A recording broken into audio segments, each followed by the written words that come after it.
Afin de créer un document beaucoup plus rapidement sous Word 2010, sachez qu'il est possible d'utiliser différents modèles. En effet, ces modèles contiennent déjà différentes données de saisie ainsi qu'une certaine mise en forme que vous pourrez bien évidemment modifier. Donc ici, nous allons voir comment créer un nouveau document en utilisant un des modèles proposés par Word 2010. Donc pour ce faire, je vais tout d'abord me rendre en haut à gauche et cliquer ici sur Fichier comme ceci. Une fois le menu Fichier ouvert, je vais me rendre dans la liste à gauche et cliquer sur Nouveau pour créer un nouveau document. Donc ici, je vais m'intéresser au modèle, donc à la deuxième catégorie, ici modèle office.com.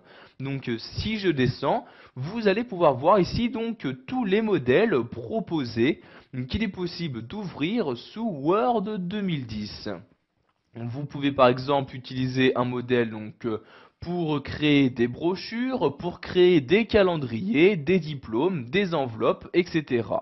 Donc par exemple ici, vous voyez ici je descends. Si je souhaite créer à l'aide de Word 2010 des notes de frais, donc je clique ici sur notes de frais comme ceci. Donc vous allez maintenant avoir dans la catégorie notes de frais tous les modèles qui sont en rapport. Donc comme vous pouvez le voir ici, il n'y en a qu'un seul. Donc en cliquant dessus, vous avez maintenant à droite différentes informations sur ce modèle, comme sa taille de téléchargement. En effet, avant de pouvoir l'utiliser, vous allez devoir le télécharger sur votre ordinateur. Donc vous avez donc ici sa taille qui apparaît. Vous avez également son évaluation. Quelle note a été attribuée à ce modèle par les différents utilisateurs de Office 2010. Donc vous voyez ici pour l'instant il y a 0 vote, ce qui veut dire que ce modèle n'a pas été encore noté. Donc pour revenir sur la page précédente pour afficher toutes les différentes catégories de modèles disponibles, je clique ici sur la flèche comme ceci. Donc je vais par exemple ici utiliser les modèles de calendrier. Je clique donc ici sur calendrier. Vous avez donc ici à l'intérieur du thème calendrier les différents types de calendrier.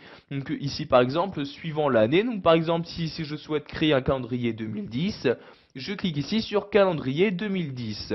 Apparaît donc maintenant tous les modèles en rapport. Vous avez ici les différents calendriers. Donc en cliquant dessus, vous avez toujours les informations qui apparaissent à droite. Donc vous voyez par exemple pour celui-ci, vous pouvez voir ici toujours la taille du téléchargement, son évaluation. Donc par exemple, celui-ci a été évalué une fois et vous pouvez voir sa note sur 5 étoiles. Celui-ci en possède 2,5. Donc si vous souhaitez créer un nouveau calendrier en utilisant ce modèle, nous allons maintenant cliquer ici sur le bouton télécharger. Donc vous pouvez voir ici que le téléchargement est très rapide. En effet, un modèle n'est vraiment pas lourd. Et vous voyez, une fois ce téléchargement terminé, vous avez un nouveau document Word qui s'est ouvert pour vous afficher le modèle correspondant, ici le calendrier que j'ai téléchargé. Donc vous voyez, vous avez les différentes pages. Donc ici, vu qu'il s'agit d'un calendrier, il y a 12 pages, bien une page pour chaque mois. Donc une fois que ce modèle est ouvert, vous pouvez le modifier et l'utiliser comme vous le souhaitez. Donc sachez que vous pouvez modifier tout élément, remplir ce calendrier. Donc voyez par exemple ici, si vous avez un rendez-vous à cette date, vous cliquez à l'intérieur et voyez, vous pouvez insérer des caractères. Donc par exemple ici, je peux écrire rendez-vous comme ceci. Donc voyez ici, j'écris rendez-vous. Donc vous pouvez vraiment choisir ce que vous souhaitez mettre à l'intérieur de ce calendrier. Voilà, vous savez maintenant comment utiliser les modèles de documents proposés par Word 2010. Vous avez appris à naviguer entre les différentes catégories de modèles et à en ouvrir un sous Word.